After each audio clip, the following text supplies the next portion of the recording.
We are making a lamb kebab in the skillet. So instead of grilling outside, we're going to make it in the skillet so you don't have to go outside and get wet or get smoked.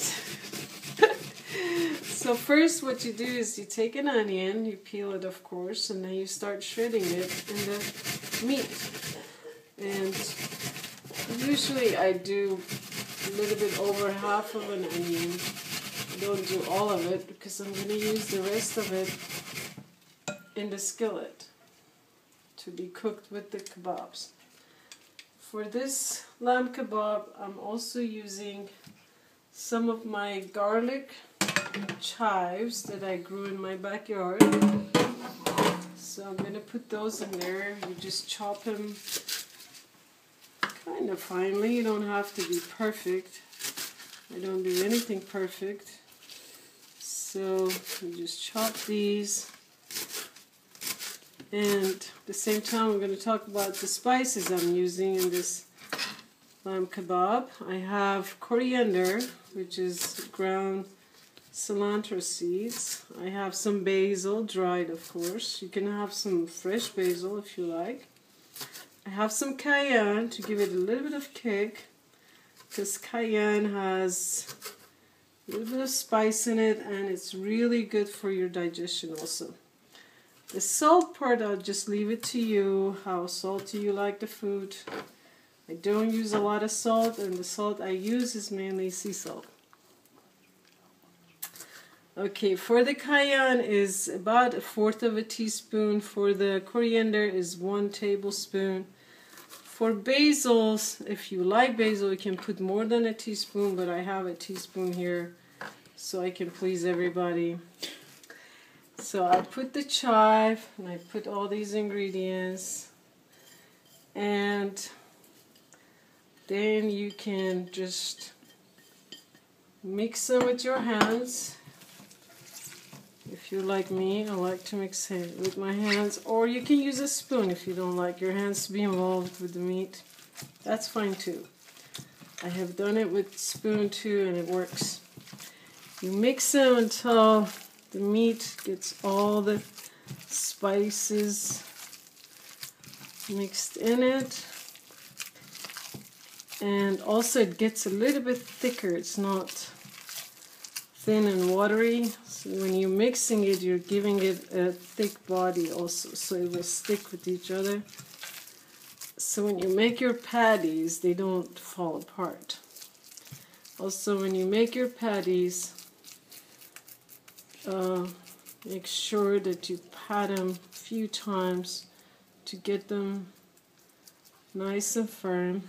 And then I usually make them this size. It's a good size for the patties. And it's better for the skillet to be hot, but this skillet gets too hot, so I just left it cold. But if you have a different skillet, make it hot a little bit before you put the patties in there so they won't stick to it. But since I'm gonna have all these vegetables next to the kebab, it's gonna create a lot of juice, and your kebab will be cooking with the tomato juice and the onion and the pepper juice, so it should be fine. So we make, if you are 2 people, you can make 4 large ones, or you can create 6 medium size, depending on how many people you're feeding. You can make a nice size kebab with the 1 pound kebab. And I'm going to show you how I put the tomatoes and the vegetables around it. You kind of create a nice beautiful dish to present also. It has a very pretty presentation. And let's see, so far we have 4. We're going to make 1 more. That's if somebody just knocked at your door and say, hey, I came for dinner or lunch. You can say, well, come in, I have extra food. So that's what I always do. I always have a little bit of extra food for a guest, surprise guest. So we try to create kind of a picture here with the food. I like always to make food look pretty, at the same time delicious. So you can create your own picture. The tomatoes are cut in half, and I surround these. Now I have this beautiful pepper looking like that, so I'm going to totally do that. Of course, if you were baking it, it would cook better. But since I have it in this shape, I don't want to ruin that shape. I love food to look kind of like different shapes and create different flowers even. Looking like a flower. I have an extra one here, I'll just stick it there, that will be fine. With the onion, I want the onion also be all over the meat, so I'll just slice it. Because when it's cooking, the juices from the onion will go on the meat too.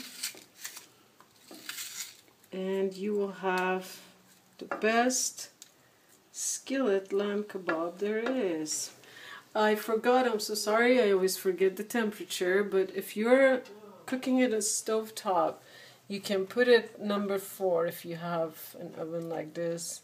It's medium heat. If you're doing on the oven, you're baking, you do the temperature, I like to do it 400, and then later on you can go lower to 350, but start with 400 and bake it at least for 20 minutes, and then you can go to 350 and bake it another 15-20 minutes.